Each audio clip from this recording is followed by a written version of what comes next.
What up? How's it going, Ron? How's it going?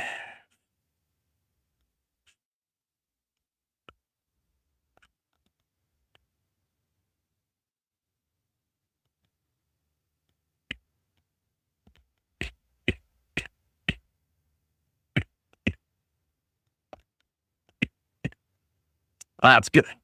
Just choking out coffee. Woo! What? How are your games going?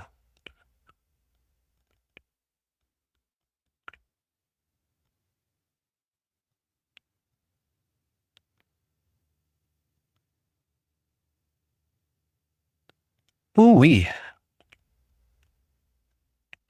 How's everyone's day going? I'm just glad the hydro's back on. Ooh. Well, that's good.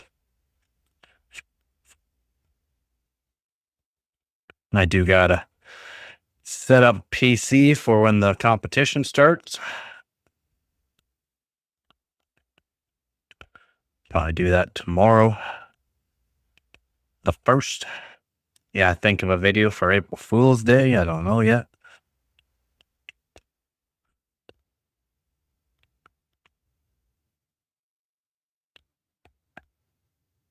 Might do one, might not. We'll see.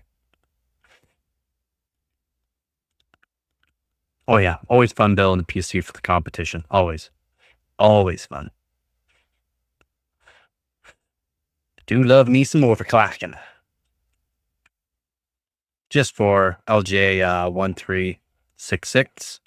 So like Xeons, older Xeons, either the X5500s, X5600s, and the i7-900 series. I have a few i7-900 series, but I don't have the 980X, so it kind of sucks there, but I still got some decent Xeons I can use for it. It's all about RAM overclocking anyways. Oh, apparently I'm lagging again. Yeah, yeah.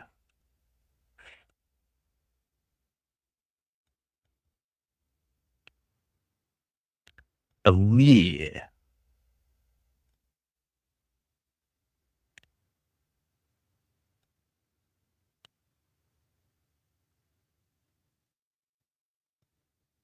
Gotta figure why it's using more kilobytes than what it needs. Yeah, I'm wondering why it's using more kilobytes than what I have it set.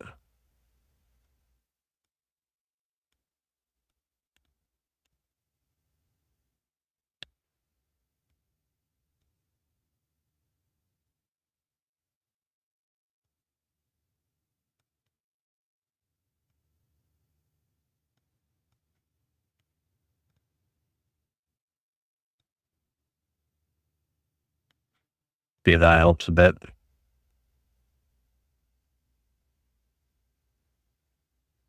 Might help a bit there.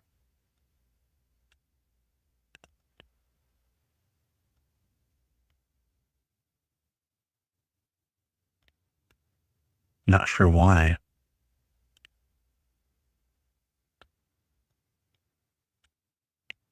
No, it's using more kilobytes than what it needs.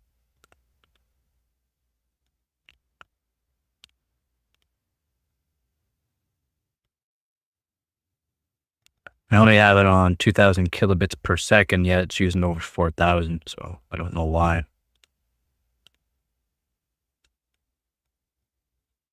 I am not sure why.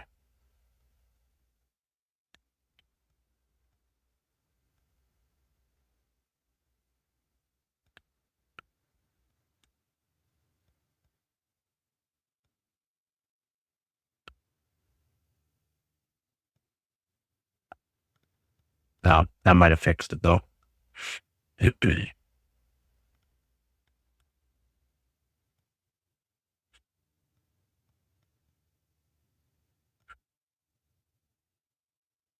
All right there now.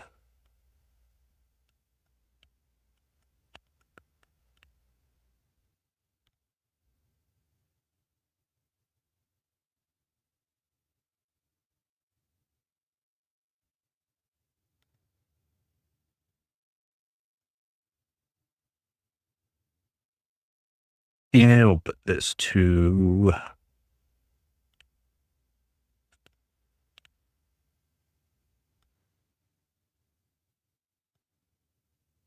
that. Good. Glad it's better.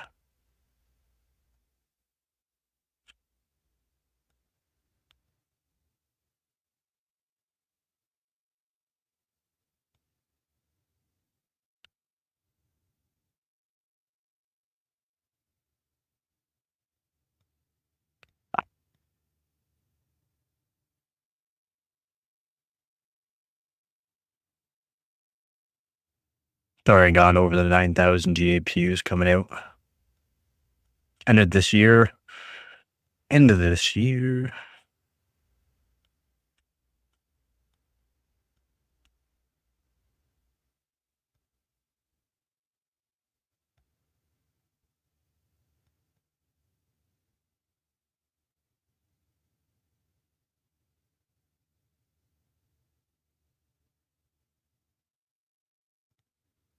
Well, this was something to go over, I guess. So Intel's board entry focused as 3 directors will not seek re-election. Badly needed shift to deeper tech experience. Oof.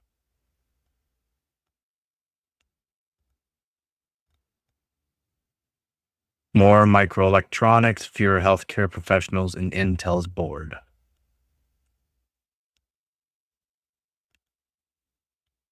Well, it's not good. Intel has announced that 3 members of its 14-person board of directors will not seek re-election at the 2025 annual meeting on May 5th, reducing the board to 11. 14 to 11. As observed by Reuters, 2 out of 3 directors come from healthcare industry, and their departure marks the board shift to become a more high-tech industry focused one, at least, which may be a good thing for Lip Bhutan, Intel's new chief executive. So that's good.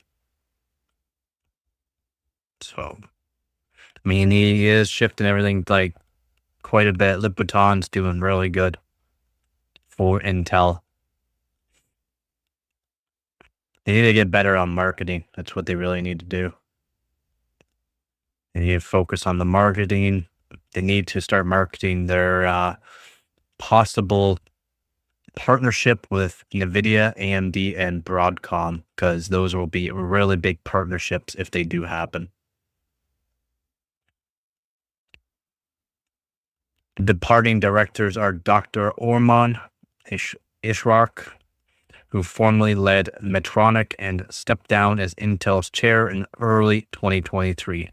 Dr. Risa Levizo Murray, a former University of Pennsylvania professor in population health and equity. And Dr. Sujay, I can't really pronounce that, sorry. King Leah Liu. Yeah, Intel's terrible at marketing. AMD's really good at marketing, but Intel's terrible. They don't really need to. They get a lot of they sell a lot of products for data centers and stuff like that. A UC Berkeley engineering dean focused on microelectronics.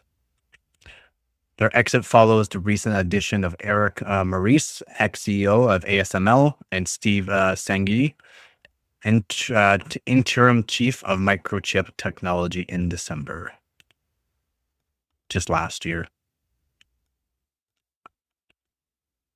This adjustment continues Intel's move away from its previous board composition, which used to include directors from academia, finance, healthcare, and PC industries. Yeah, look at all these ads.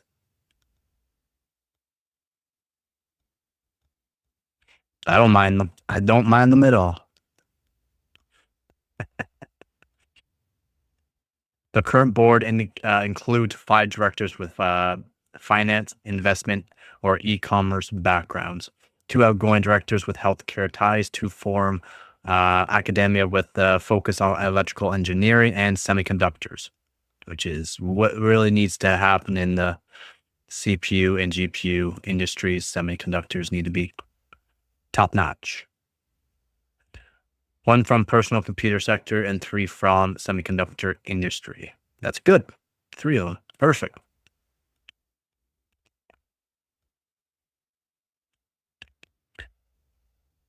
Yep. Intel appoints the baton as permanent CEO. So gone over that. Intel's new CEO warns employees about tough decisions, but Wall Street cheers. It will be tough decisions for what needs to happen. The other CEO was not doing so well on keeping the Intel employees in spec on what needs to happen for Intel to keep growing, and having them not say certain things that just did not make sense at the time, especially when the 13th and 14th gen CPUs with their microcode and all that, and saying that, yeah, there's so many things, so many things. Again, like I said, and it's one of my most hated videos so far. I've gotten 11 likes and 14 dislikes. I've had more dislikes on this video than likes. You know, was Intel needs an apology from motherboard manufacturers. And it's true. They do. The motherboard manufacturers were not good. They did not do good for Intel. And Intel took the blame and did what they could to help out people. Yep. Yeah, it's a big wow, man. It is a big wow. The new board will lack directors from health. It's fine. I've gotten a lot of hours watched from it, from only not even 1,000 views. I've gotten over 30 hours of watch time, but a lot of dislikes, and I've gotten almost I got 4 subscribers from it, because they're learning some new things that they didn't know about before. And it's okay. I'm here to give people straight up facts on what's going on, how actual CPUs and motherboards and RAM all interact to, you know, in an ecosystem to make sure everything works properly.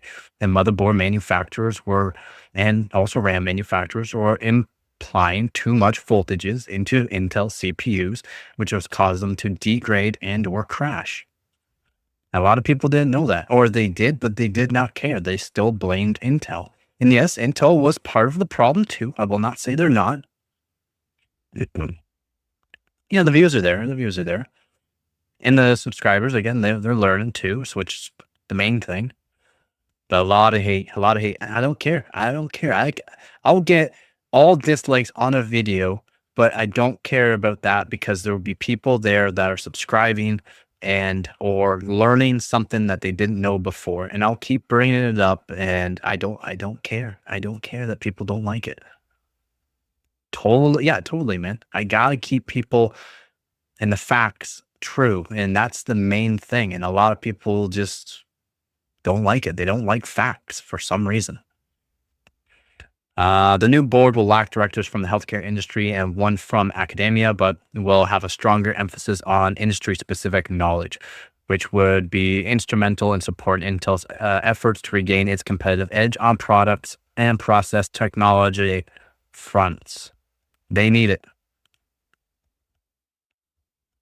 Same here. I always love to learn. That's why I do this. And I try to make sure that people are learning from my videos. That's why I do these live streams too, just in case people have questions. I can answer basically whatever they need, because I am always up to date on the latest news. I try to find the latest news within a couple of hours of the day or within the day, and I try to either make a comprehensive video on it, or, you know, later on try to imply it on my videos as well. We are committed to having the right mix of skills, qualifications, and technical expertise on the board, wrote Frank D. Yeary, chairman of Intel with a background in finance.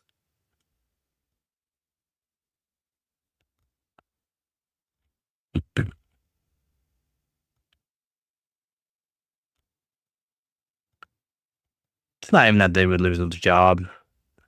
Jobs come and go. Things change, right? And in the tech industry, things change all the time. Yeah, there's a lot of people out there like YouTubers and that probably don't know. They probably just don't know, and they don't talk about because they don't know, or they don't talk about because they could lose a sponsorship that they did either with their competitor, with Intel's competitor, or even with let's say they were they had a sponsorship or have a sponsorship with AMD, and they can only talk about certain things, right?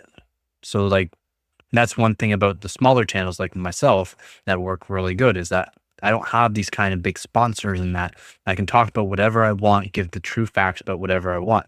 And even if I did have a sponsor or got a sponsor from whatever company that I'm trying to get a sponsor from, and yes, I do try to get sponsors, I will still have my own contract in which I'm allowed to say basically whatever I want. Truth, facts about everything, whether it's good, bad, or in between. I'm allowed to say whatever I want, whatever findings that I have found, whatever either my viewers and or subscribers have found too. I'll be saying it. I do not want to give out a video or have a contract in which I'm not allowed to say everything that I would normally say. Yeah, exactly. It's freedom of speech. Exactly. That's why I do. I always give a shout out to my donors. They help out this channel. I'm allowed to do a lot of videos and say whatever I can because of the donators of the channel are helping me out, so that way I can get whatever I want and review it myself. Simple. I can give whatever information I can because I'm not sponsored, and there's no holdbacks. There's no draws of me getting my own things. So whatever PC hardware, thermal paste, whatever I'm getting, and I can say whatever I want about it. It's the main thing about it. That's why I always give a shout out to my donators. It's amazing. It's amazing that people donate to my channel, so I can do that. In a letter to shareholders in 2024, we added Eric Maurice from former president, chief executive officer, and chairman of ASML, and Steve Stange, chairman and interim chief executive officer of Microchip. As independent directors, Eric and Steve are highly respected and accomplished leaders in the semiconductor industry whose deep technical expertise, executive experience, and operational rigor make them great additions to the Intel board. They will, I hope.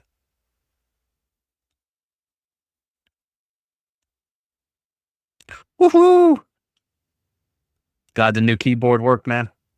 Sometimes that's all it takes is a different keyboard to be able to get into the BIOS. And that's why I have a whole bunch of different mice and or keyboards because going from different hardware, it can do that. Different platforms just to get into the BIOS. It's odd. I know.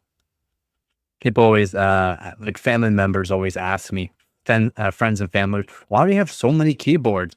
Well, you see, that keyboard works for that motherboard. That keyboard works for that motherboard. That keyboard just seems to work for all these motherboards. Yeah, a cheap keyboard worked. It's weird how my new keyboard, like a new mechanical keyboard, works from my old motherboard. It's odd. Yeah, exactly. Yeah. A cheap keyboard seems to work for your brand new motherboard. That's a good motherboard, by the way. The Top X87. It's a good motherboard.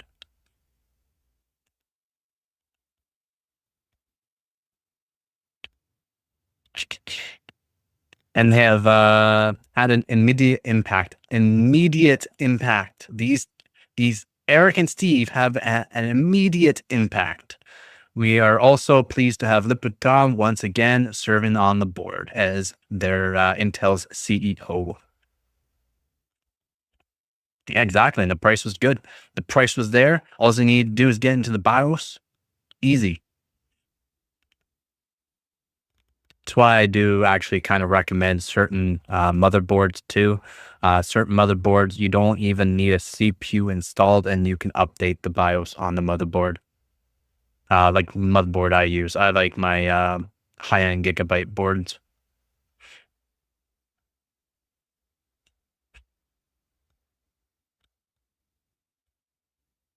I actually had the power go out when I was updating not really updating, but going back, I was doing a flashback on my motherboard BIOS because I use different BIOSes for overclocking, and the power went out. This was last year, so the power went out and it bricked my motherboard. Well, it's not really bricked. All I had to do was make sure I um, just took out the CPU, plugged in the flash drive, hit the Q flash, and it reflashed it. So that's why high-end boards are really good. Andre, what up, man? Much respect for that. Please stay unsponsored. I think it's the only way to get a reliable review and recommendations. So, yeah. Hey, man, it's all good. It's all good.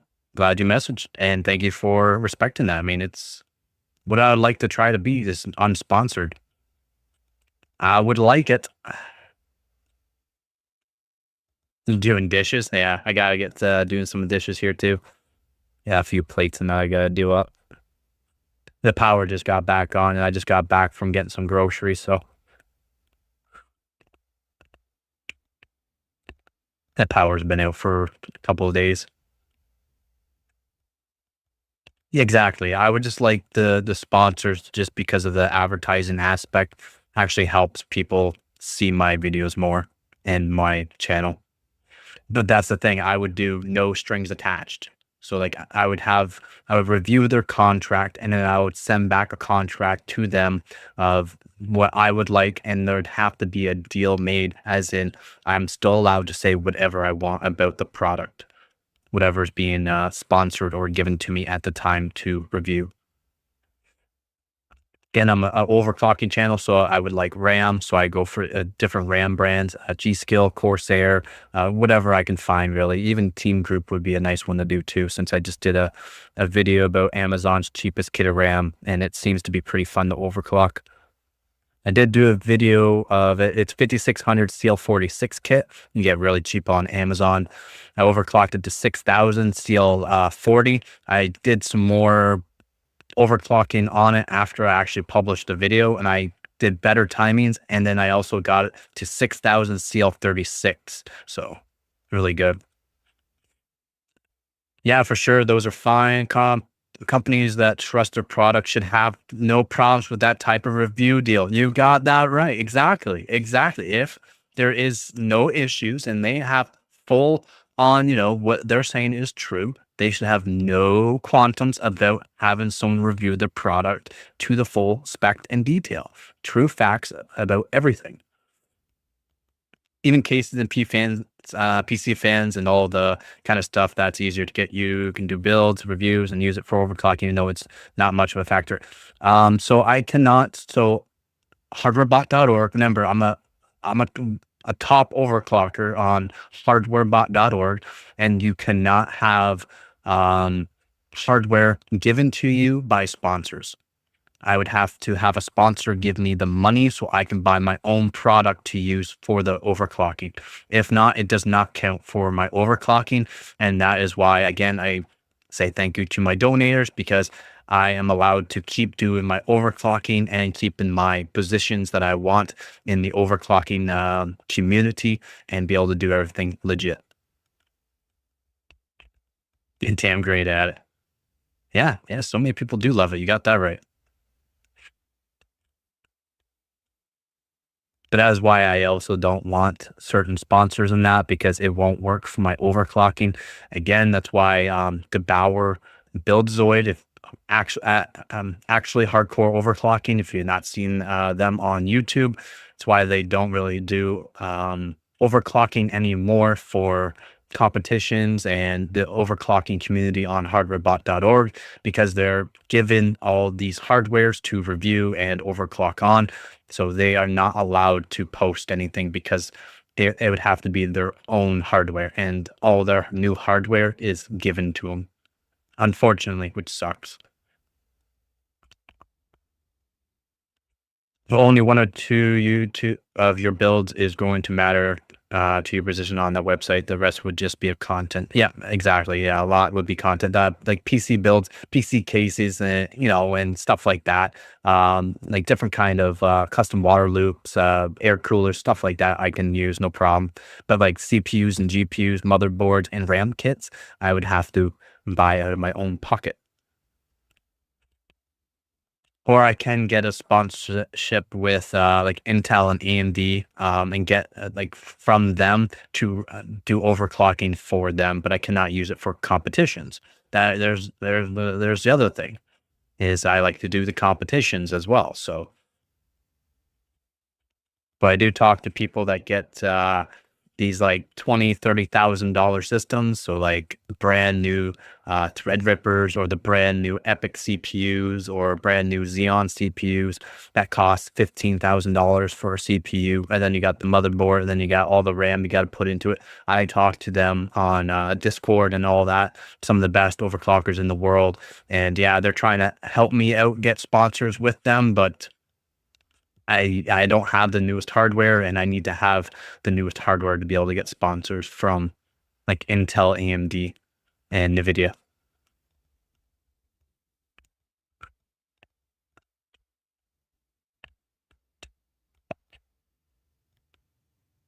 There's something called Virtual Pet.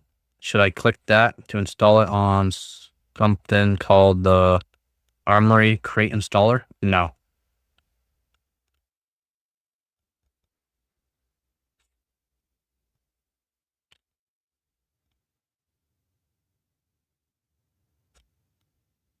there's no need.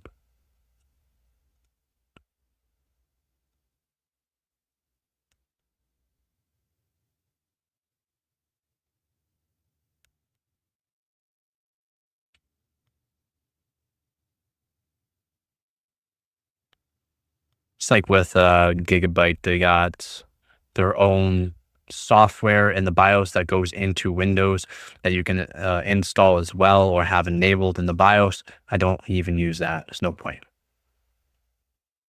I'm glad it's working for you, man. I hope it's a good system for you. I've been using my system now for almost 3 years. I've been quite happy with it too. Can't believe how good my SSD is still working. It's got almost 15,000 hours on it now.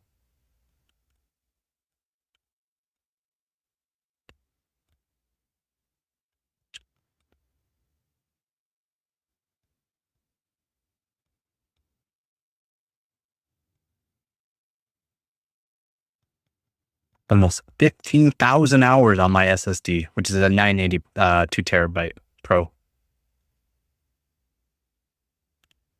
And I do recommend Savant Rocket for NVMe drives now because they have one of the best longevity for their actual NVMe drives. Yeah, no doubt, man. Keep at it. You'll probably be able to start and going into tournaments. Try to start or try to go into new Marvel Rivals whenever they start a tournament. Try to get a team set up so you can play.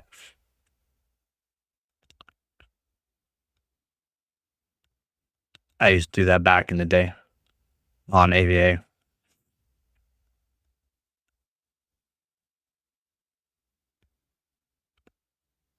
What else we got? What else we got? News. News. GPUs. Let's see what we got for GPUs. Anything new? Probably nothing new on this site, but we can see. Oh, let's see what they say. Let's see what they're saying. Nvidia 9070 XT and 9070. I've already gone through this. Actually, I've gone through this already. These are older, so I've gone through all these already. Well, that sucks. What sucks? The B580 is pretty good GPU for the price.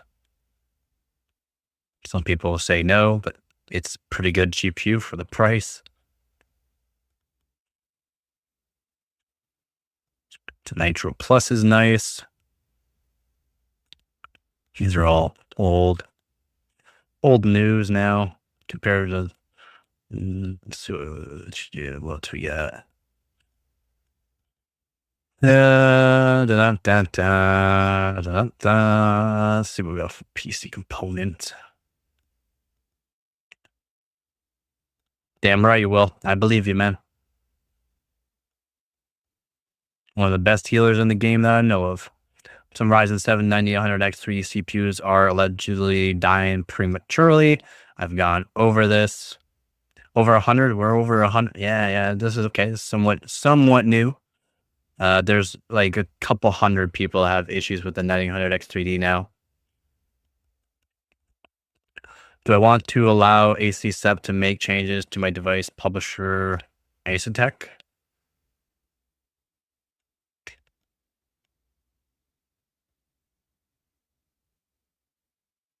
No.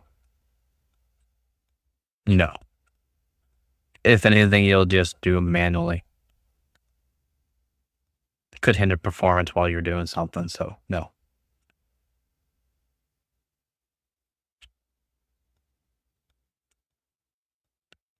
The Ryzen 7 800X3D, regarded as one of the best CPUs, has captured the attention of gamers seeking to upgrade their gaming rigs. Sure has. It's a really good CPU. There is a couple of issues with it. However, AMD's 3D V-Cache chip has also sparked another discussion as user feedback regarding premature failures on Reddit. Yeah.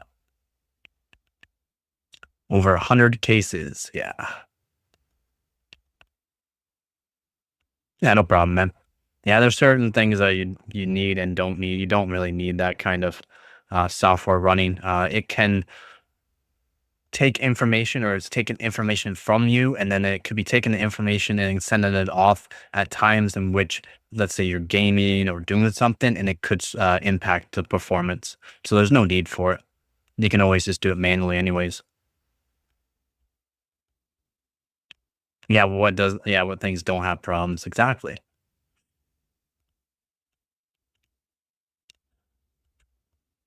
According to the statistics, 108 incidents are associated with Ryzen 7 900X3D. Well, there have only been 2 cases revolving the Ryzen 9 and the 950X3D. So yeah, it's not just the 9800X3D. It's multiple chips that are having this kind of issue, and the cases just keep going higher and higher. But I've reviewed a couple, and I don't like the way they're looking. Yeah, you're gonna have to remove it. Unfortunately, yeah, get rid of that Norton antivirus. That really impacts your performance at the worst times too. Overall, the numbers aren't alarming considering that AMD sells thousands of these Zen 5 chips. Nonetheless, history has taught us that no matter how small the number of affected cases may be, they still warrant an investigation. It's very, very true. So ASRock, 98 cases so far on ASRock. ASRock has already, ASRock was, boom, there's something wrong with my motherboard. Right, we'll take a look at it. And ASRock actually got the CPU and motherboard from one of the people that had their CPUs burn up on them. And they went over it, and it seems like there's nothing wrong with the actual motherboard itself. It was the CPU end. So could be AMD has some issues with some of their CPUs being sold. And as AMD gets bigger, as in selling more of their chips, especially their higher end chips like the 9800X3D, we're going to see some more issues within actual quality, the quality of them, whether or not they're working proper or not. It's just how things are. Yep. ASRock has big numbers because a lot of people buy it. Yeah, exactly. And ASRock makes some really good motherboards and some really cheap motherboards too that work really good too. Jesus got 16 of them, and MSI 5 Gigabyte 1%. I'm a fan of the Gigabyte boards. I would like a Z690 Apex motherboard by Asus though, just so I can get better RAM overclocks with my RAM. 4DIMM board, I have records on 4DIMM board. I have all the records actually on my Z690 OS Master. I would like a 2DIMM board so I can get better at, not better, but better frequencies, better timings, more or less frequency though. Yeah, you just learned it the other day. Yeah. Yep. And they branched off and started making their own. Making their own everything. Like they make a lot of things more than just motherboards now. Most of the Ryzen 7 9900X 3D failures seem to have occurred on ASRock motherboards. Up to 82% of incidents were on ASRock motherboards. Rough. Okay, looks like it's pretty much set up. I can shut it down, install GPU now. Any advice before I do that? So everything's updated and good to go. Then no, you're good to go, man. Oh, okay. Actually, I do have a couple of things you should be checking out in the BIOS before you do install GPU, or you can install the GPU. Go back into the BIOS. Make sure that your PCI Express slots are set to Gen 4 or above, whatever motherboard supports. I believe it's just Gen 4, but make sure the GPU PCI Express is set to what it should be. Sometimes they will have them set to either 2.0 or 3.0, and we are past that nowadays, especially for motherboards. So we're up to PCI Express 5.0. So make sure you have it set to highest it can go. Make sure you're setting XMP if you're going to use XMP on your RAM. So we're getting the full utilization out of your RAM kit. But yeah, more or less just the PCI Express. Make sure it's set to the proper gen, which sounds like you'll be on Gen 4. So not unless you're running 5070 or 5070 Ti, 5080, 5090, you gotta want to set it to PCI Express 5.0. I don't know if that motherboard actually supports 5.0, but at least set it to 4.0. Other than that, you should be good to go.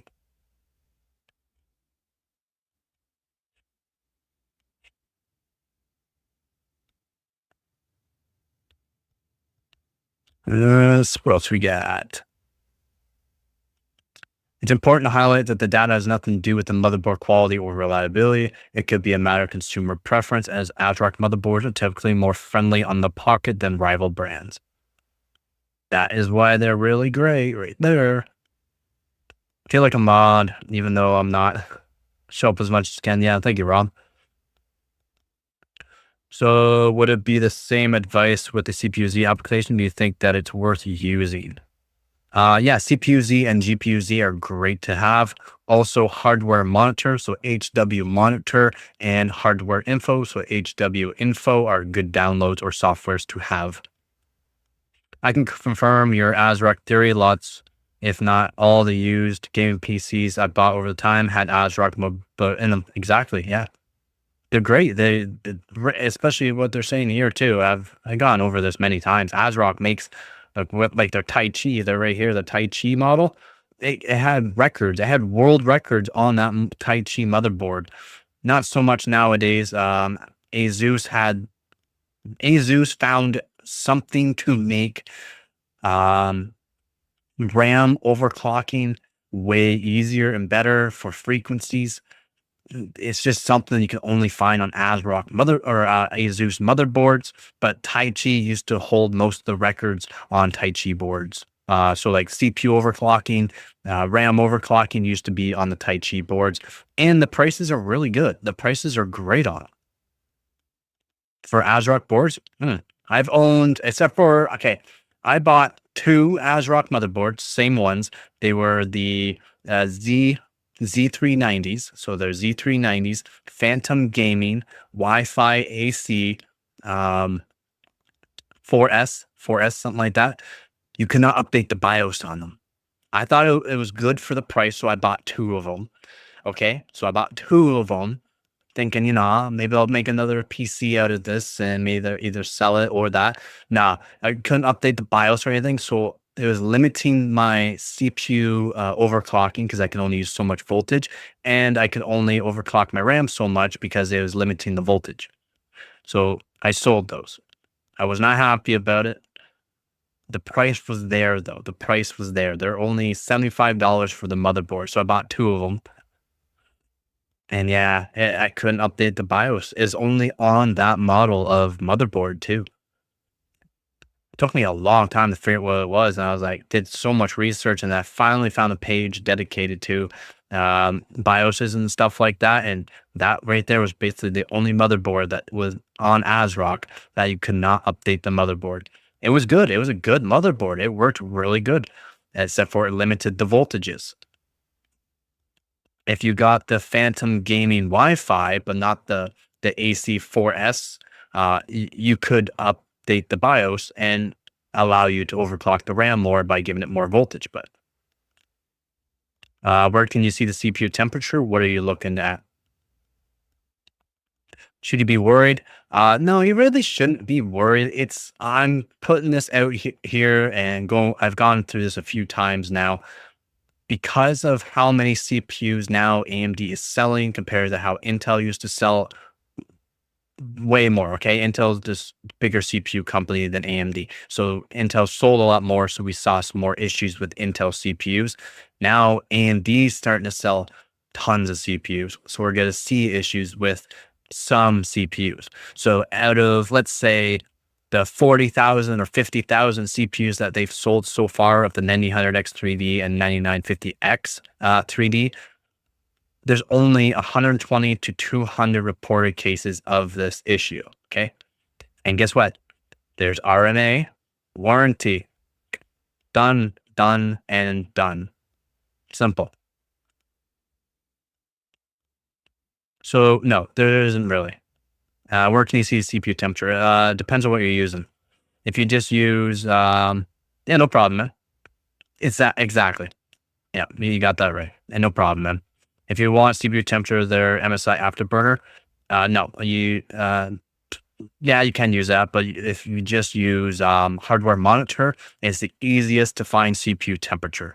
So HW monitor, download that. Very easy, quick download. Just give me 2 seconds here.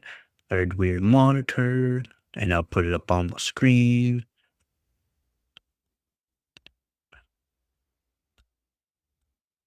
And I like to use this because a lot of people will be like, "Oh, you use hardware monitor. Oh, you're a noob." For my viewers, and because I like to see quick temperatures, all hardware monitors get it from the same uh, thing from like this whatever temperature monitor they got. I mean, there's a lot of them around a motherboard for CPU, motherboard itself for different kind of things, but every hardware monitoring software uses the same thing, whatever's on the motherboard itself. So pretty simple. Just give me 2 seconds and I'll get that set up. Hardware monitor, boom. Put that up here. Whoa. Okay. Boom. We got hardware monitor. So here's hardware monitor and CPU temperature. So you'll have V-core, like not temps, but V-core. Whether or not your 3.3 volts, your 12 volt, 5 volts, all nice and in line, roughly where it should be. Then you can scroll down to where you see your CPU, which mine is an Intel Core i9-13900K. You can go down to the temperature. So right here, down to the temperature, and it'll tell you the temperature of your CPU. And boom, every core, I only have it on 8 core, 16 thread right now. So all my cores right here, boom, 0 to 7, 49. So right now, I'm right around 31C, 44 on the highest. I have 1 core on this CPU that's very hot. That's why I like to delid this one. Yep, and that's why I like this, because it's simple. You could just scroll, be like, hey, Fonzie, 5.6 gigahertz on all cores, and overclock to 5.6 gigahertz on all performance cores. It'll tell you the voltages for your RAM. The only thing that this hardware monitor doesn't do is it doesn't tell you what your RAM frequency is really running at. It'll tell you what the XMP or what this kit is rated or the kit name. That's about it. That's why hardware info is good. Where do I download that? Just go to Google. So just go to Google. 2 seconds. 2 seconds. I'll set it up.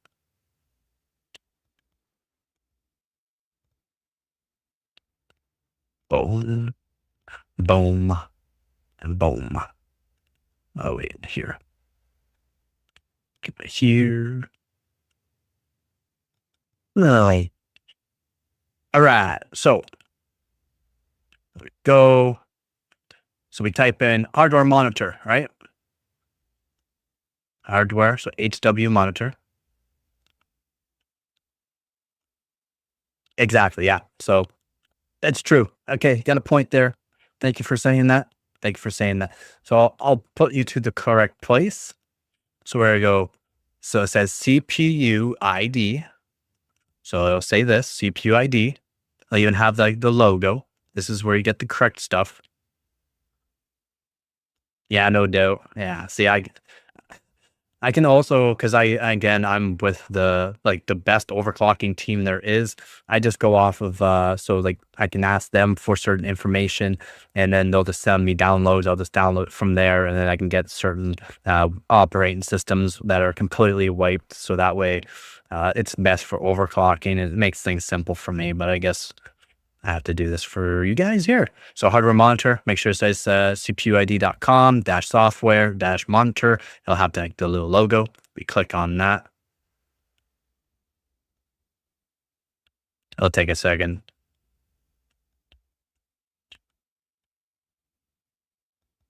Do. Internet's being really slow.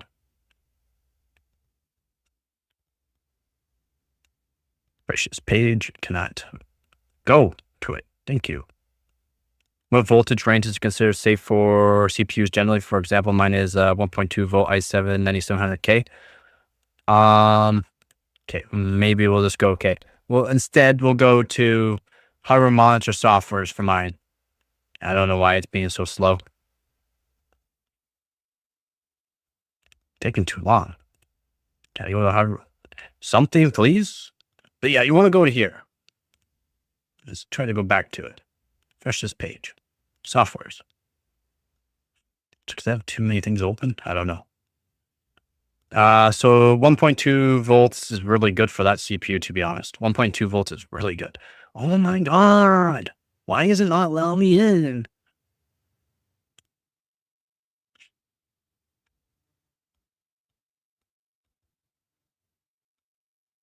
Oh my God. PSA, stop using hardware monitor. Use hardware info 64. Stop. For people that don't do it all the time, it's the best thing, I think, because it's super easy for people to see the temperatures, voltages, and that. Yeah, that's the one thing that CPU ID was already installed for it says CPU Z and then tough gave me where do I see the temperature though? On CPU Z? You don't see, on CPU Z, you don't see temp. So CPU Z, show you. For some reason, it's not allowing me in. It's not allowing me for that, but just give me 1 sec and I'll open up. So here's CPU Z. So we got CPU Z there, right? So we got CPU Z there. Okay, so that's what you got. Yeah, CPU Z, mainboard, memory, SPD, graphics, bench, about. So CPU Z will tell you what core frequency your CPU is at. It'll tell you L1, L and L2 and level 3 cache. All right. Level 1, 2, and 3. Boom, boom. Max TDP 125 watt. It's kind of a lie. It's max 250 watt on these CPUs. Technology for your what size it is, what voltage you're at right now. Main board is just going to tell you all your specs on your main board, what BIOS version you're on. I'm at F29. When I'm doing my overclocking, I'll go to F28. And I'll also use an old USB drive that has F28C on it, so I could do more RAM overclocking. It's just better. Memory speed, just times this by 2, tell your speed, cache latency. It's your primary. It's very basic. Yep, 13900K. Yep, that's what I use. I also got 12900K. I've used 13900KF as well. SPD, just telling you what your RAM's actually at, your max bandwidth, and the JDEC speeds for it, which should be basically almost all the same.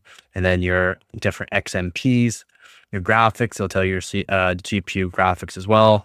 So 3070 Ti, 8nm technology, GA104 for the actual die. What type of VRAM it's actually using, 3070 Ti, so it's using GDDR6X. GDDR6X is only by Micron, so of course it's going to say Micron bus width 256-bit. All right, so and then you can bench it if you want to bench it. But this right here is something good to have if you're doing overclocking on hardwarebot.org, because you kind of need to use CPU-Z to validate. You're going to have multiple of these tabs. You're going to have CPU-Z open, then you can open up CPU-Z again, have CPU open, main board open, memory open, SPD open to make sure everything is looking good for validation for pictures. But yeah, that's CPU-Z. You don't see the temperatures or anything like that. You just see the specs of your PC. Good. Yeah, let's see if we can get this to work.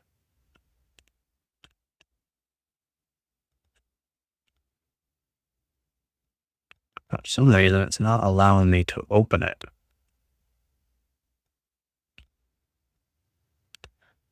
It's kind of odd.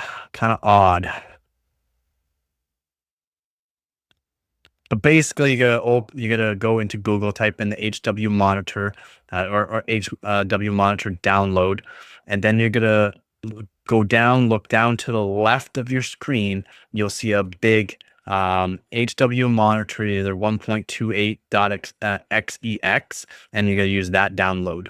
All right, it's fairly simple on that.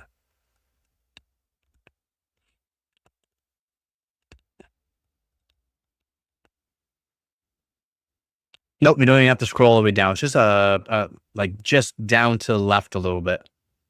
You can scroll like maybe one click down for scroll, but for some reason I cannot seem to open it, and it's driving me nuts.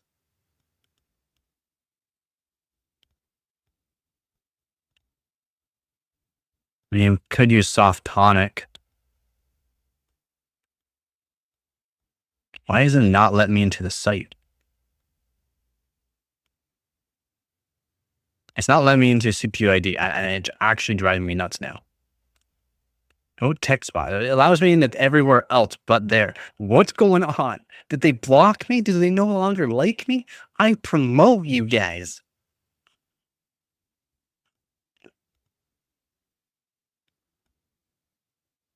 Oh, maybe that is the reason.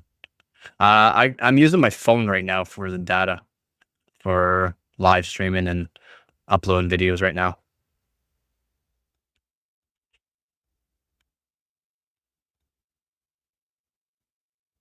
Exactly. What is going on? Okay, well, I guess we can go. I can show you somewhere else here. All right.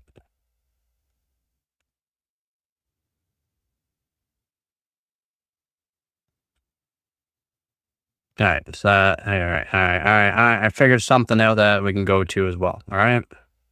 That we can actually use.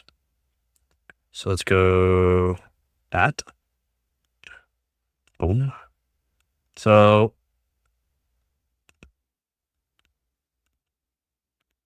okay, so if you just search in hardware monitor download, you see sophonic, all right, sophonic hardware monitor. Click on that, and I'll show you the right way to do it. So hardware monitor, you see here, version 1.56 is the one you want, and you gotta click free download. Just exit this up the top, wait for it to load, and the free download right here. Just give it a second. It'll download it, and then it'll open up. Give me one sec.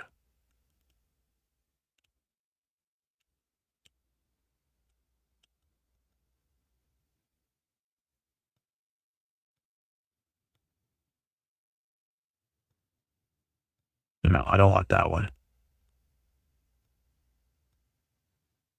It was not showing it. It'll open up a page. Anyways, it'll open up a page for you. Save as, like it'll save as, and you can just save it, and it'll download. It's done. And then double click it, open it up, and that will work just fine for you. This is the best stream. This is a rough stream. It's brutal, absolutely brutal. My apologies on it. I just don't know why it wasn't allowing me in.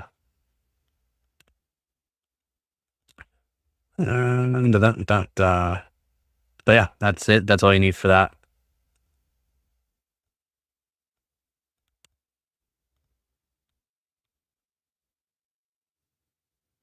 Back to this page.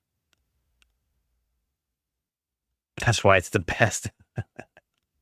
Well, thank you.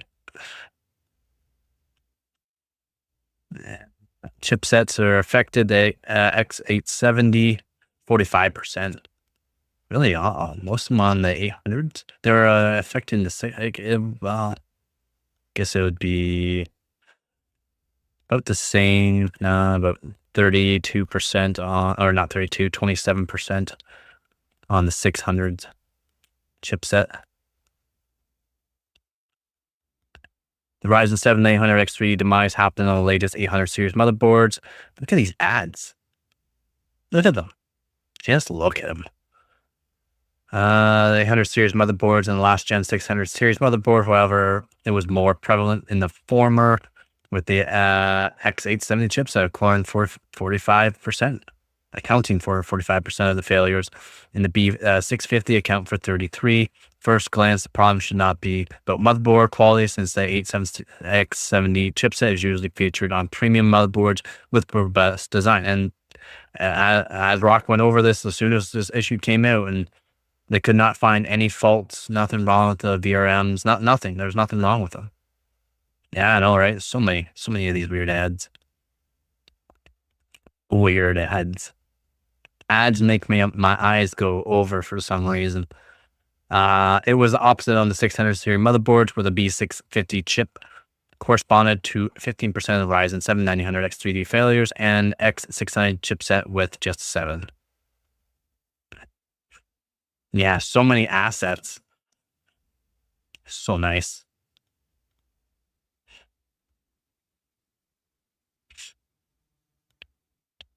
Only a thorough investigation can uncover what's truly happening. And ASRock previously attributed the issue in a memory problem, stating that the recently released firmware would resolve it, but can't help but recall the earlier Ryzen 7000 burnout. Exactly. And that was from AMD. Have a good one, Andre. Thanks for joining the stream.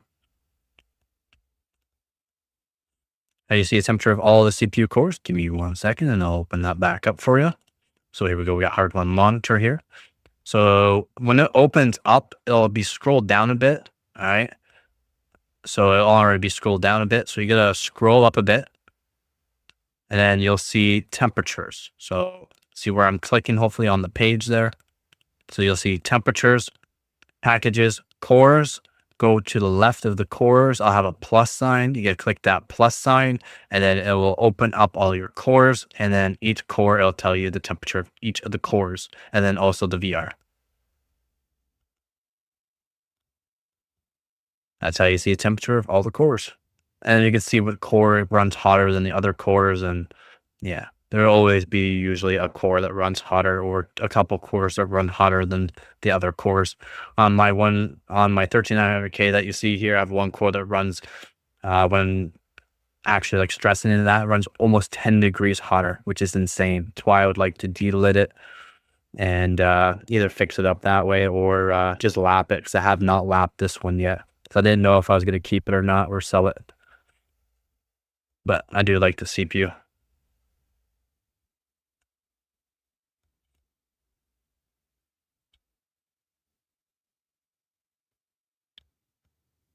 Do we have a video of this app? What do you mean? Should I make a video on this? Probably should. A lot of people hate it though. A lot of people hate hardware monitor. They go, oh, hardware info, hardware.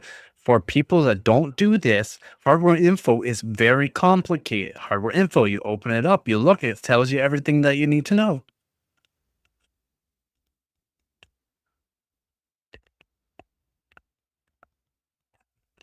For my viewers and that, and just because it's simpler, in my opinion, this is the way to go.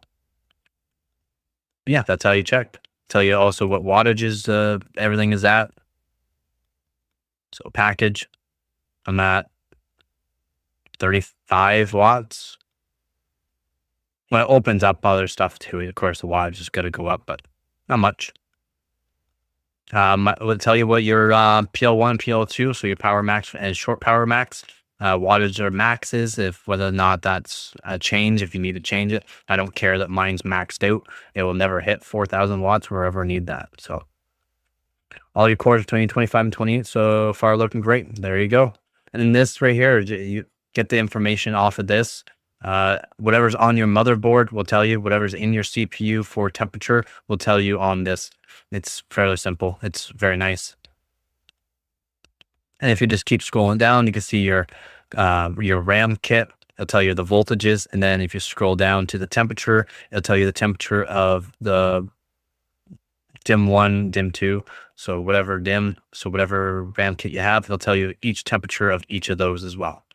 The ones that are closer to your CPU will be hotter than the one farthest away. So just keep that in mind.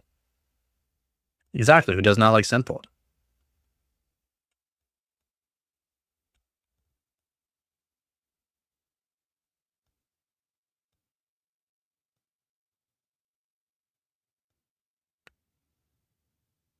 And you got to keep things simple sometimes. Tell you the temperature of your NVMe drive, how many hours are on it. So I'm on 15,500 hours on my NVMe drive. Now it's at 95% health status.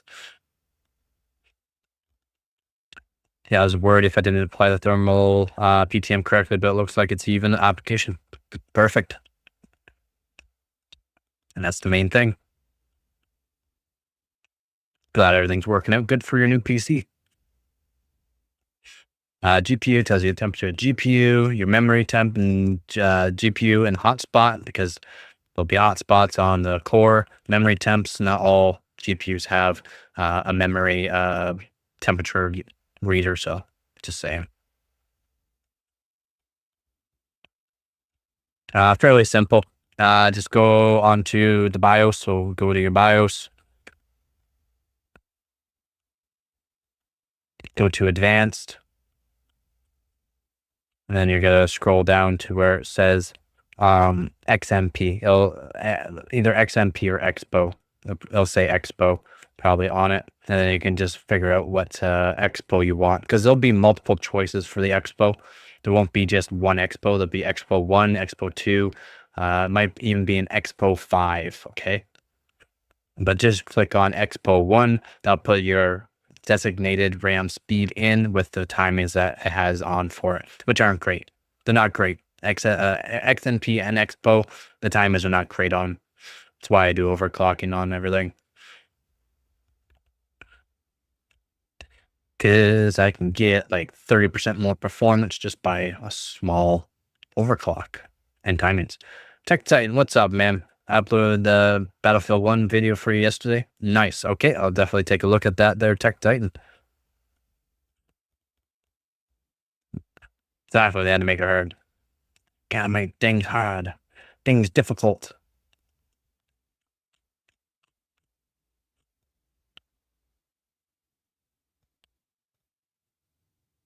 Think I'll shut it down and relax for a little while until I'm at victory, and then I'll install a GPU and then do the other stuff. A smoke a bowl, buddy. I don't do drugs or drink, bub. But all to you. All to you.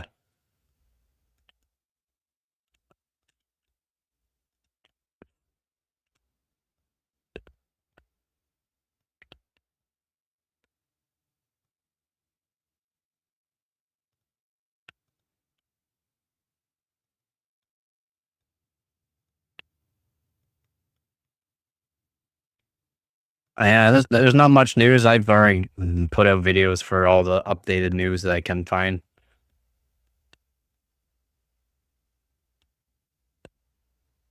You don't know how to turn it off. You should be able to just press the button. You should be able to just press whatever buttons on your PC to turn it off. You can even just turn it off by power supply. It doesn't harm anything, but you should turn it off through power button.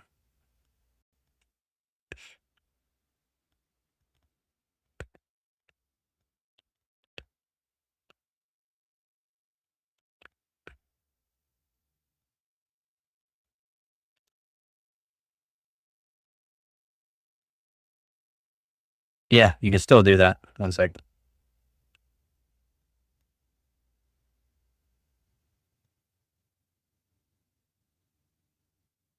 We can just put on a display capture here.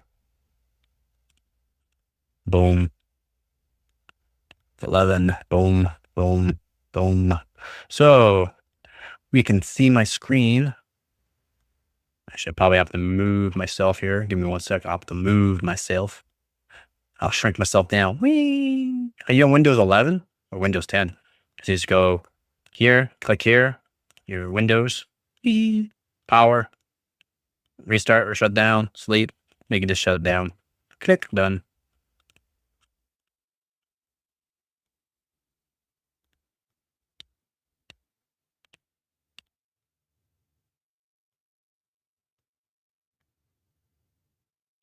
Oh, these ads, they're so enticing.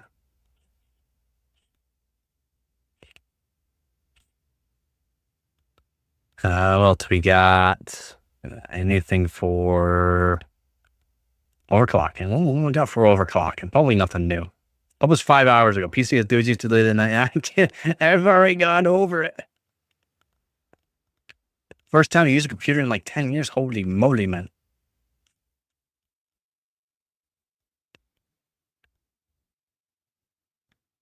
I've been using nothing but computers for the past 15 years. Like I didn't touch an Xbox, PlayStation, nothing like that. There's nothing but PCs. I've been working on PCs since I was a kid, taking them apart, figuring out what's what, and yeah, the maximum PC.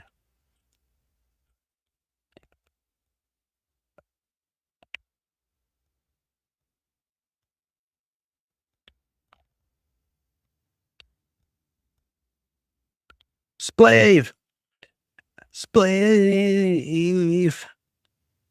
So again, like I said, I am in the best overclocking team there is. Splave is the #1 overclocker. And yeah, he needs more recognition for a lot of things. So we're going to go over this.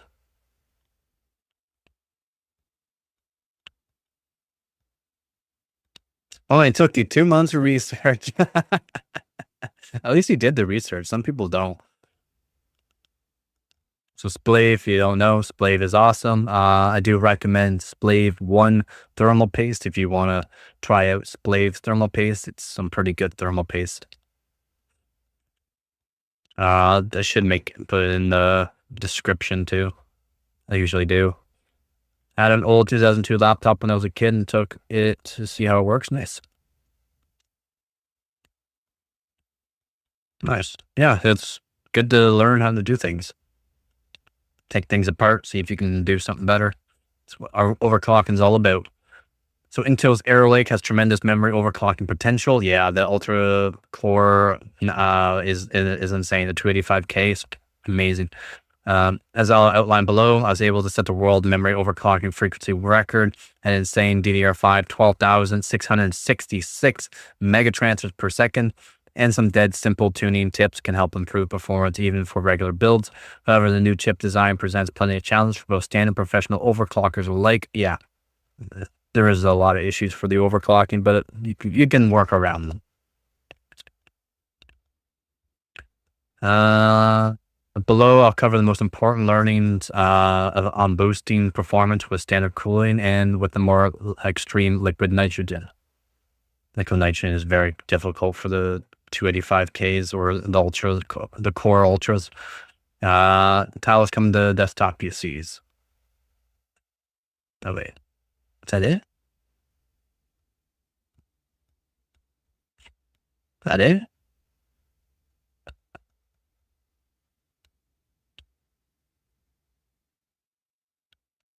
Think of asking your partner in the next room to bring you a sandwich versus yelling at your neighbor 3 houses down to bring you one. Your partner will bring it faster and know what you like, so it tastes better also. It's so true. Yeah, so there's no hyper-threading, blah, blah, blah. So they didn't go over much. Splave is not a much of a talker, let's say that. He's just a doer. He likes to get these overclocks done. My last project was a 20-year-old specialized mountain bike converted to a 1 to 10 Man, it came out perfect. That was like 3 month project. Holy, because I had to wait a week for parts like 10 times. Yeah, no doubt. Waiting for things usually takes time. At least it gives you more time for planning too, or to make sure you got everything in line for the next part of the build. Doesn't even matter what you're doing.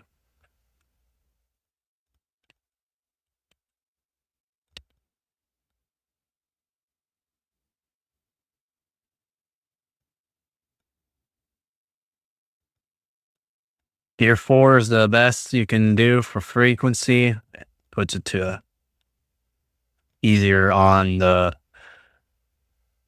memory IC and memory controller. It makes the memory controller running that quarter of the RAM. So, but it doesn't give you performance. Put it in the Gear 4. Gear 2, yeah, best performance. Gear 1, they can't make it run at Gear 1 still for some reason. Right, Z. So Splave 1 again. I do recommend Splave 1 thermal paste.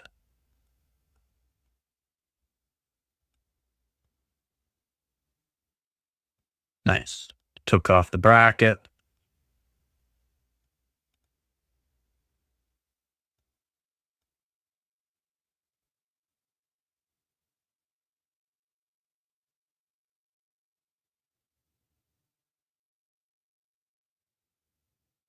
Decent. Decent for... It depends on the timings. 7-zip depends on the timings. Cinebench really doesn't care about RAM overclock. For cast latency can help give you a few more points, but more or less Cinebench doesn't really care about RAM overclocking that much.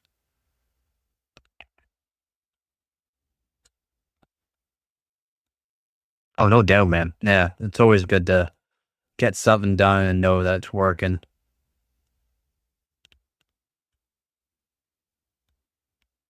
Y cruncher to 15.51 seconds is really good. That's really good. That's decent. Around 10 seconds. Pretty good for PY Prime 2B. Pretty decent. So fixed OC 5.6, 4.9. And then at 8800, 220. That's pretty dang good. Timings are not the greatest, still low in my opinion, but that's pretty good. 45,000 for Cement R23 is decent. 8 seconds could be a bit better. Again, the timings are probably not the greatest, but 13.3 seconds is really good for Y Cruncher. 1B, it'd just be on 1B. It wouldn't be 2B for that speed, but that's decent. This is for basic people, like basic people, basic overclockers to get a good little OC on the 285K and then RAM overclock on Gear 2. These are decent. This is a little bit better than my best I've done on my 13900K and KF. A little bit better, not much. This is still not even close to my speed for PY Prime 2B on 13900K. And this right here is really good, in my opinion.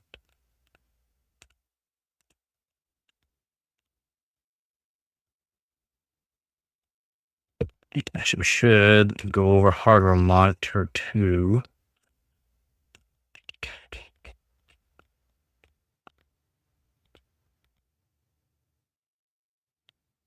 Or hardwarebot.org.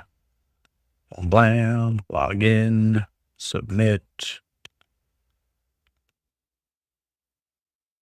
Now let's put this to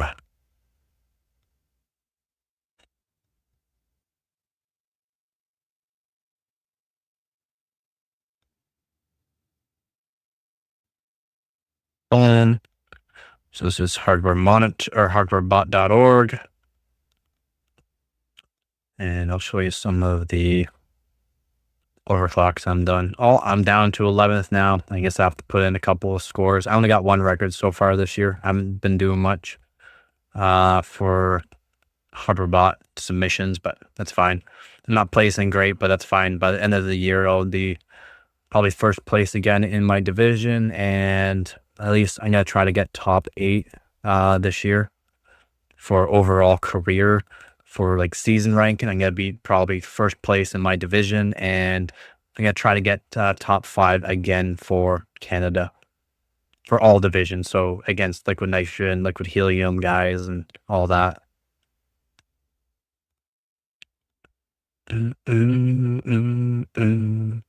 Hardware library. Always use tough build fans, case everything, 502G, T Horizon, X87 motherboard, 47 Ti Super, 900 XAD, 32 gig, 6000 CL32, 2 terabyte SSD, 2200 into it. Do you think 3000 is too much or too little to ask?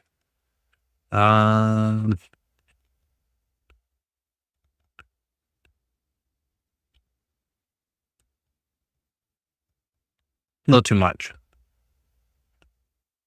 You'd probably be fine to sell it for around 26. That's a good profit still. $400 off of it's pretty good profit in my opinion. But around 26 would be what you're looking at, especially since it's not even a custom water loop or anything like that. And then we can go to 13900K.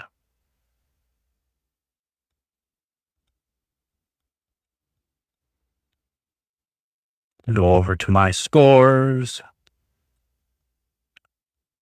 So 44,000 is what I'm doing for R23 at 6 gigahertz and 4.6 on the E's.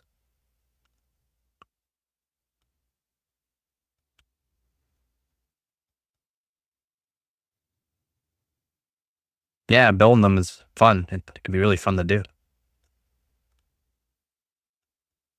So these are the timings I was using at 7200. And again, this Simbench doesn't really care about RAM, but 6 gigahertz and 4.6 on the E's. Go back and I can show. So 15.08 milliseconds. Someone I was 15th place on this one. This is a tough one to do, especially at 6 gigahertz. See if I have any for the RAM overclock for competition that I did. Did really good. 7-zip, I did 237,000, 6 gigahertz. So 232,000. These are the timings. 7200 CL34. I can do better. I didn't do the best because I wanted to beat this year. I put literally every dime I have into this thing. A little bit of a gamble. Yeah, it's always a gamble. It takes time, especially at these frequencies. It does take time. That's 6 gigahertz all core. All core, 6 gigahertz. And yeah, Y cruncher's up. It's a toasty one.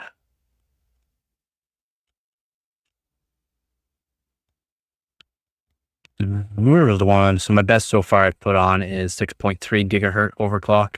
I can do better. I can do better in 6.3 gigahertz, but I did 6.3 right now. Puts me in 13th place for 13900K. So look at that. So 13th out of 35 that were posted on this. And this is against people that are dry ice, liquid nitrogen, and that. So 13th place I'm quite happy with.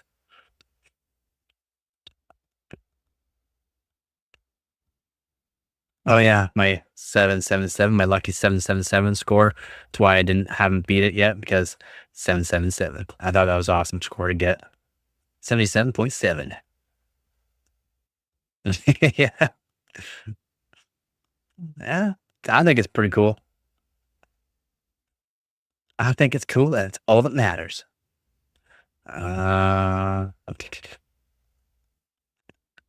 Guess I'll have to go into RAM overclocking for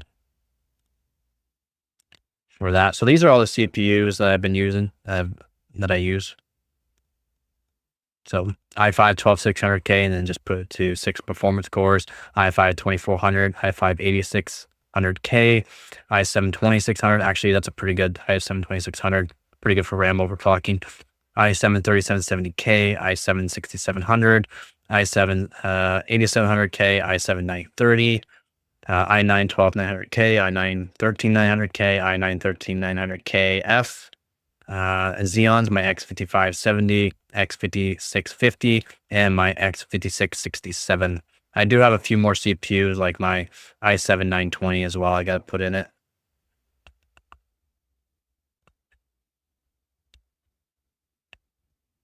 Video cards. These are the video cards I've put on so far.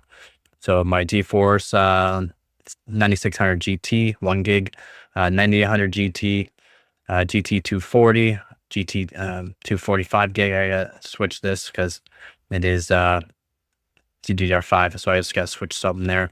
GT 610, my GTX 1070. It's got some pretty good scores on that. Again, it's hard modded, so like there's no power limit whatsoever on this 1070. My 1080 Ti's, GTX 770, 2080 Super. These are EVGA, by the way, EVGA 770, 1080 Ti, 2080 Supers, and 3070 Ti, and then the Intel graphics.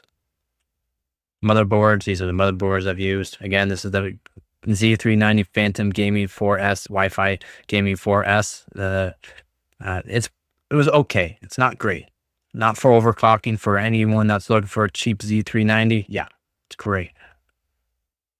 Memory. These are memory kits I've used. So DDR3, DDR4, DDR5, Corsair, Patriot, Samsung. Patriot has different has Samsung in as well for ICs. And then my 980 Pro is the only thing I've benchmarked. Oop, not too far. Again, I'm in the best. Oh, so I got 12 records, 8 silvers, 15 third place, and 31 top fives so far. Just gotta keep growing there. A lot of records are on my 3070 Ti. So first place for Solar Bay, first place for Speedway, first place for Steel Nomad Vulcan, and DX12, my records. I had someone beat a couple of my records recently, so I have to revisit them. First place for Simbench 2024. First place for GPU Pi 1B.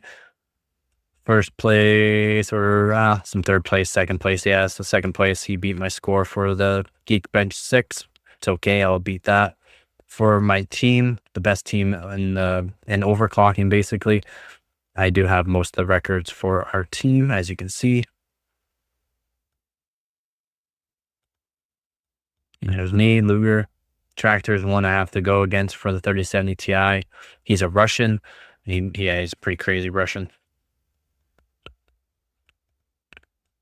He does phase change though. I just do chilled water loops.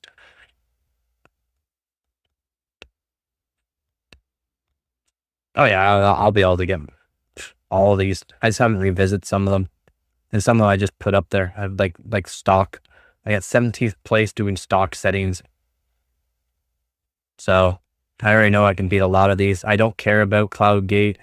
I don't care about Ice Storm and that, but I have been recently putting some stock settings, but whatever.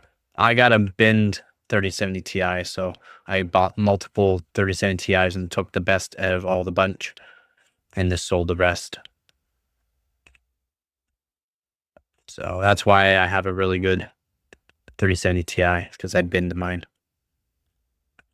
Yeah, I am Amsterdam's a new guy that's out here trying to get the records on 3070 Ti, but I already know I'll be able to beat his scores here. I don't have to go far for it. Because it's 5 minutes, yeah, but these aren't my best scores either, so except for the first place. Actually, even the first place aren't my best scores. I have better scores already. I already know I can beat these scores. All my first place, I've already have saved files in my PC that have better scores than these, so I'll definitely be able to beat them. Let's go to memory. Let's go to DDR5 here. Oh yeah, gotta go through a different way. Submissions here. So Benchmate here. PY Prime 32B, 2 minutes and 14 seconds. Sebi's got the record so far, 1:33, but he did it on a crazy expensive system. Crazy expensive system.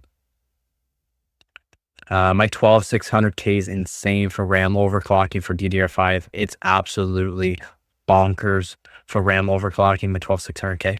Crazy memory controller. I'm so happy.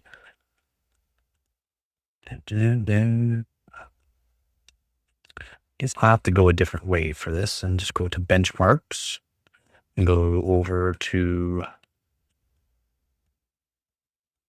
memory. We'll go to PY Prime 2B, 2B DDR5.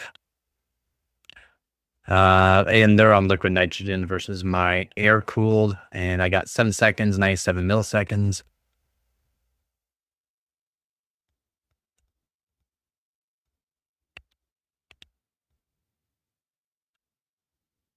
Oh, not the greatest score.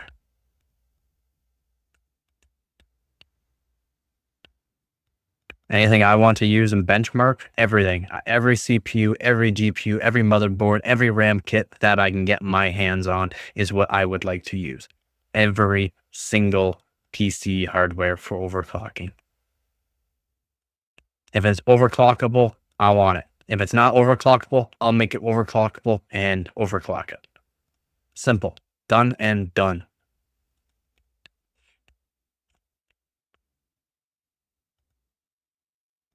I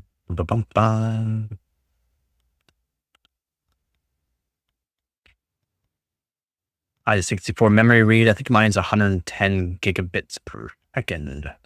Oh, I do not have a. I thought I put it on here. Apparently not. Apparently not.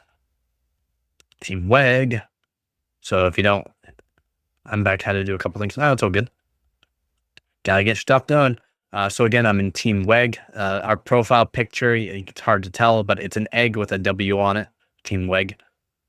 Worldwide, we're third place, national third place for United States. We got 8,405 records, 4,714 silvers, 3,310 third place, 4,231 top 5.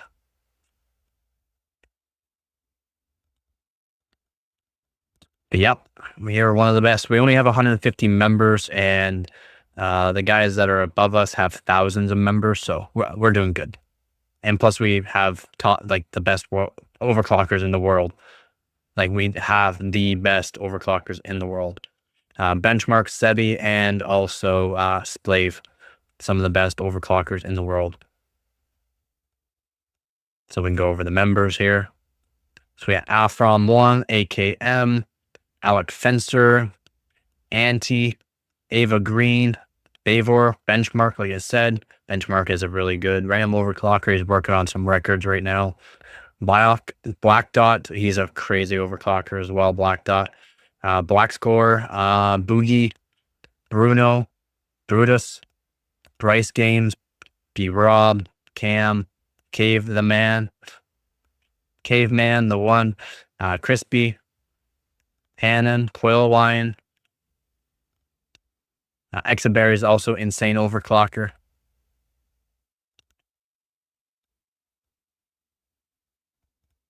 I am one of the best. Yeah, still, I am one of the best. Top 100 though. I'm not like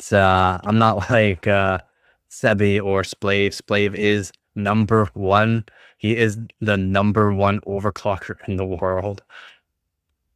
And I'm part of his team, so I'm happy about that. Yeah, I am top 100 overclockers in the world. G Good is a really good overclocker. Here I am. I am top 30th. I'm 30th place in Team WEG. So I'm doing pretty good there for our team. McManus is actually a good one too. He's a good overclocker. All of you guys are good overclockers. Just some people that do it more. Robert's a good overclocker. Splave, again, he's number one. Yeah. Number one. He's number one at 214,218 people. For elite team, he's number one. For our team, he's number one. And in country, United States, he is number one because he is number one. He's got 504 records, 255 silvers, 114 third, and 155 top five. Yeah, this is my goal. My goal one day to be number one. Exactly. Yeah, he basically has unlimited funds for this too.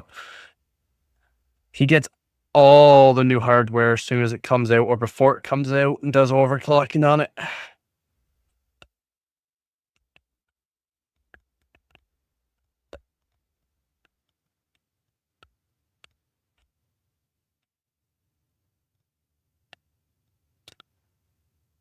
Yeah, if I had won the lottery, oh, by the way, I've never gambled. I don't gamble either. But if I won the lottery, I would only be doing this every day, all day, buying new hardware every single day and just doing this all day, every day.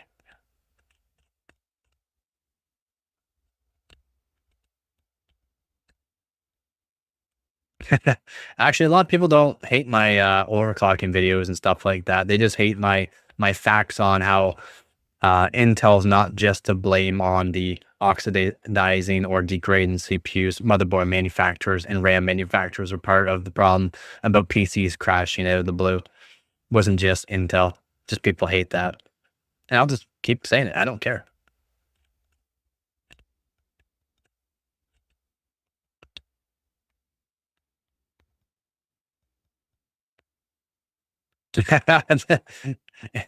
It's been trialed and tested before. It's not possible to do that, but it would be pretty cool to actually, design a way to do that. It'd be really hard to do too. Basically, just need to make a custom phase change machine for it. That would work. I would like to start designing the triple phase change machine. I would like to start designing one, as there's certain ways to make them more efficient. And a triple stage phase change is one of the better ways to do it. How to do it so that way it cools itself.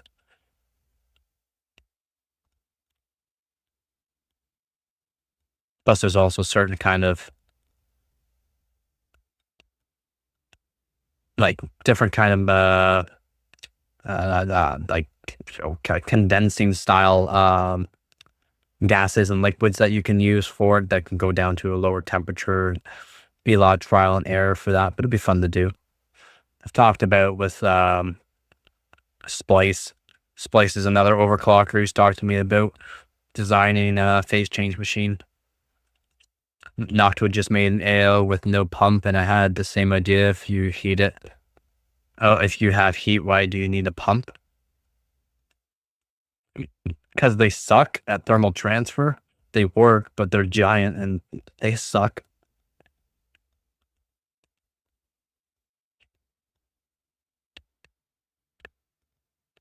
It's nothing new. Even though Noctua just made one, it's nothing new. It's been around for the past 30 years.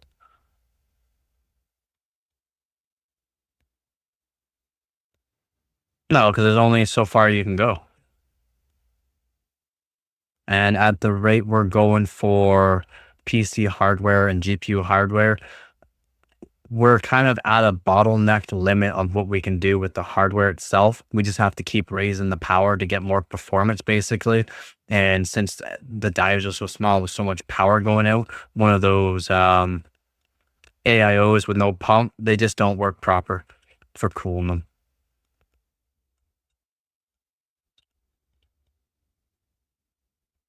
Rapid tubes that from Tesla chambers would be my first try. Maybe.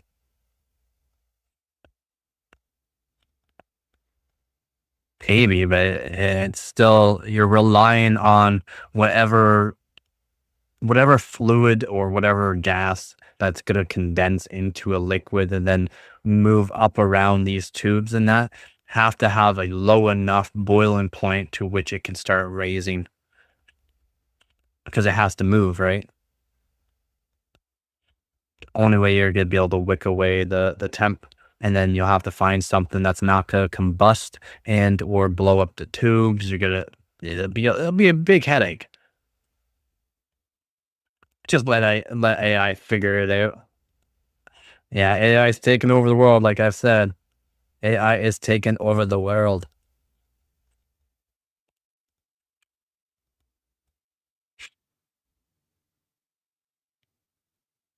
It really is. It's crazy.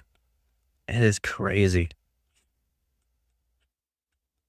And so the Hyperless Havoc.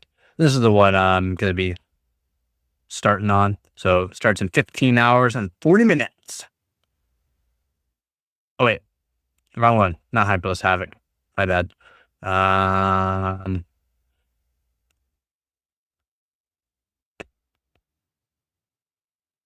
yeah, this one. Yeah, there we go. Yeah, I was gonna say this one hasn't closed. This is the one I'm gonna be starting. 15 hours and 40 minutes. This competition starts at 15 hours, 40 minutes. This is the Hyperless Havoc. You're not allowed to use Epileta Hypers, no Epileta Ices. So TDR3, no Lepida. None of these are allowed. Okay. All right. Pretty simple. No problem. I got lots of kits of RAM I have to go through for this one. Got a bunch of CPUs I got to go through too. Oh, yeah. It's definitely happened faster than people think. AI started back in like what, 2010, 2012, somewhere around there. And just growing and growing and growing every single day. In the past 4 years, it's absolutely gone massive. So this is the new competition. I do love me some super pie.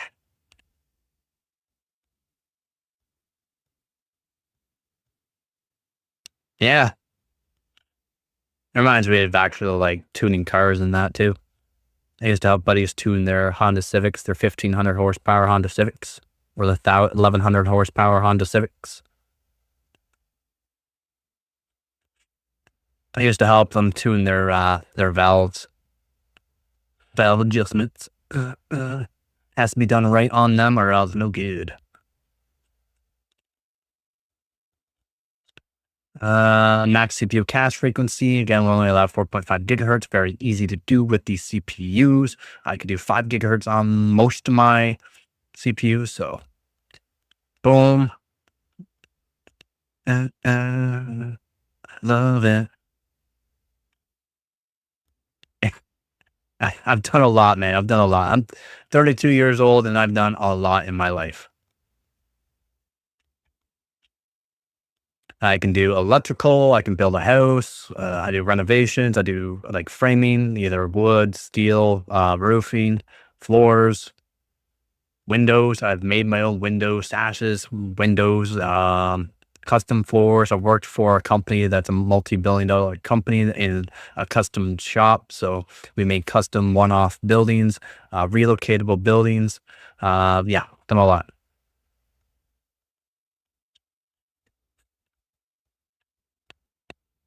Yep, you're making things faster. Yeah, and same thing with cars. You got to have a really good radiator. You got to keep the engines cool. If you're adding more fuel, adding more air to make sure the fuel mix is correct. Is there anything this man can't do? Dude, I got my own. I still have a turbo I have not used. I have a boost controller I still not used. I'm trying to sell it, to be honest. Nobody wants it.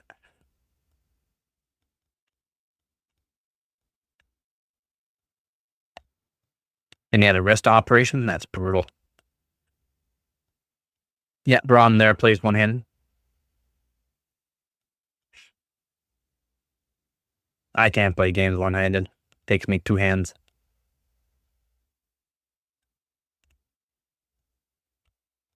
Yep, this is the new competition. Eh, eh.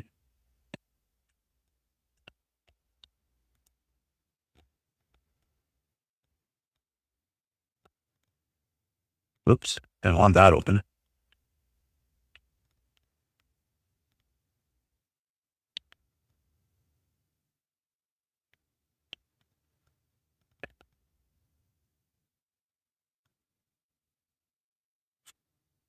I don't show it, but I got more tools than most people. Either from metal, I also do AC units, ducting, so like AC, HV, HVAC, you know, ducting. I do metal work, woodwork. Worked on cars. I've worked on my own cars. Do modifications on my own cars. I don't drive anymore, but used to.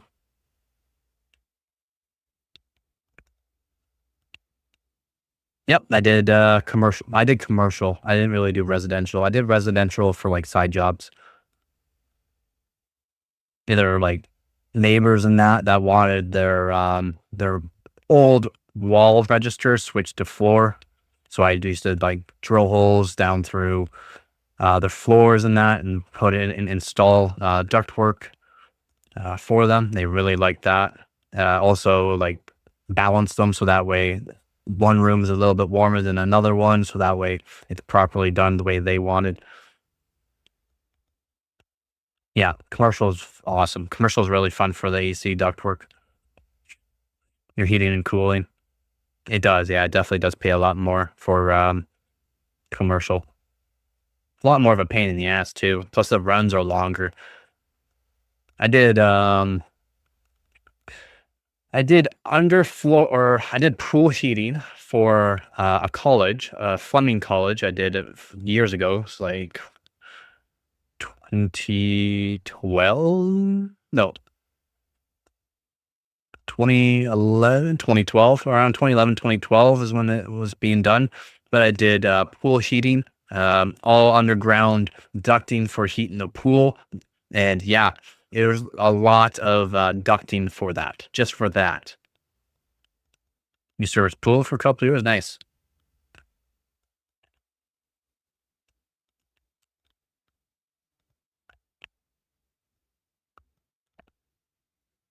I do tile work too. Oh, you're 49? Yeah. See, I'm 32, a little bit younger. I also do tile work, customer, whatever they want.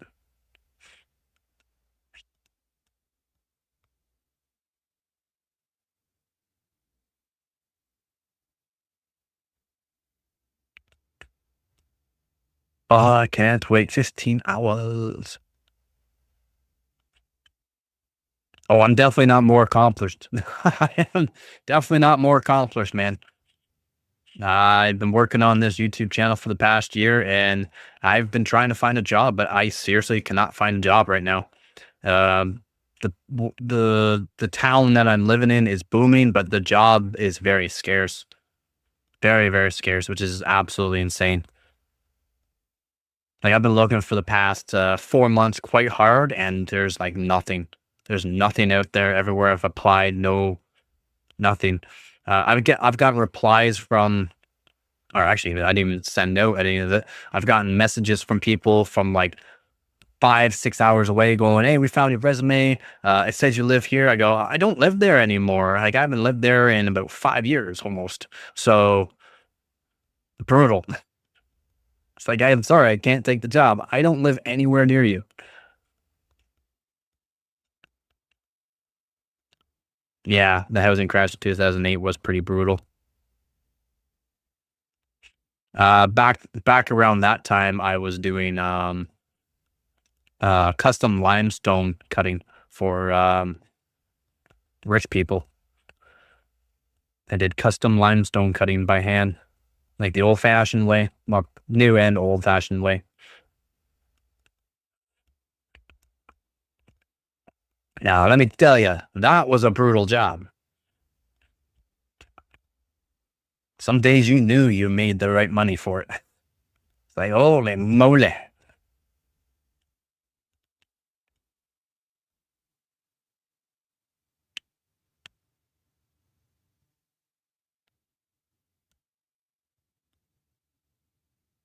Actually, limestone dust, you don't even need a mask. You don't even need a mask. Limestone dust does not stay in your lungs like minor cold, like other.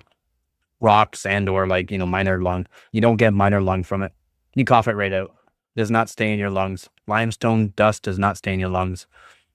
I wore a really good respirator though, and had a special unit that took out all the dust. But I mean, you can literally breathe it in all day long. You just gotta cough it out. When I read that in the actual like there's the blue book. And when I read that in the blue book, I'm like, what? Nope, it's not a silicate. No, it's not. Yeah, it's not. It's not the same. It's not the same.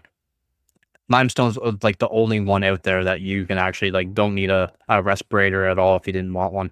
I wore a really good one though, of course, and we had really good ventilation, as in a filter that would filter out the room that I used.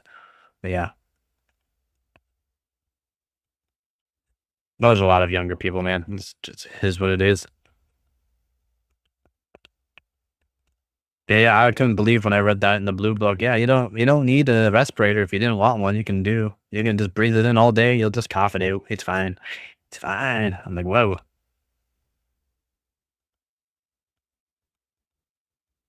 Exactly. Yeah.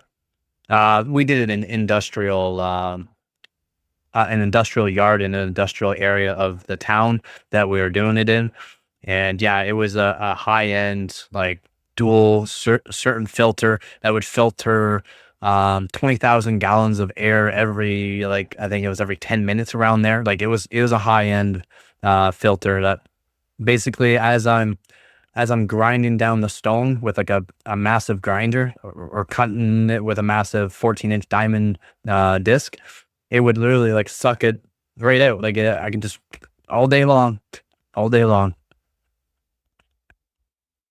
no problem. It was easy, like great. I mean, it was great in my opinion, except for when I was cutting it. So like sometimes when you're cutting it, there's certain grooves that you have to put on it called a drip edge for like a long run for these bricks. There's a drip edge that you have to cut in a straight line about a half inch in on the inside of the actual stone. You gotta have to hold the diamond disc like this, and the blade's like right here, and you're cutting, and you gotta cut a nice straight line. That sucked. That actually sucked because it would blow in my face. But most of the time, it never blew in my face. It was always right out into the filter, which is always awesome, in my opinion. Worked good. We had to clean it out daily. And the company sold that dust, sold that like that silk dust. They sold it to companies that did custom custom pools. They used it to line the pools with that because it made a nice bed. Basically, they used it for like a nice bedding or top layer. Yeah, that's what she said. Yeah, take her easy, man. I gotta be ending the stream here soon anyway. I gotta get a bunch of stuff done.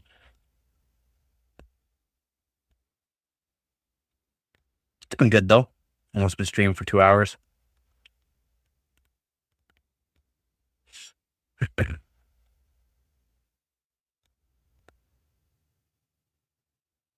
Yeah, mostly I just had an air hammer chisel. Like you put the chisel in the air hammer and just use that most of the day. Enjoying the victory. I'm glad you got it working, man.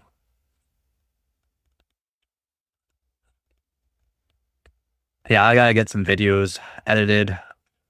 I gotta edit some of this video too. Yeah, a bunch of things. I gotta do some dishes up too.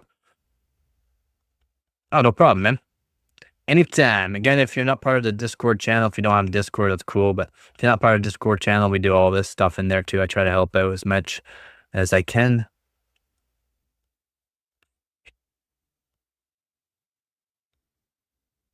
Yeah, I'm probably gonna call it a stream here.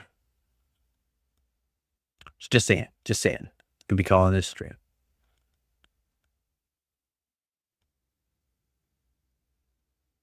It's all good. If you don't, you don't. It is what it is. But it is in the description. If you want to just click on it, it does bring you right to my page. And then as soon as you click on it, somebody will say hi in that. If not me. If not me, somebody will There's like 60 members or 60 plus members now we got.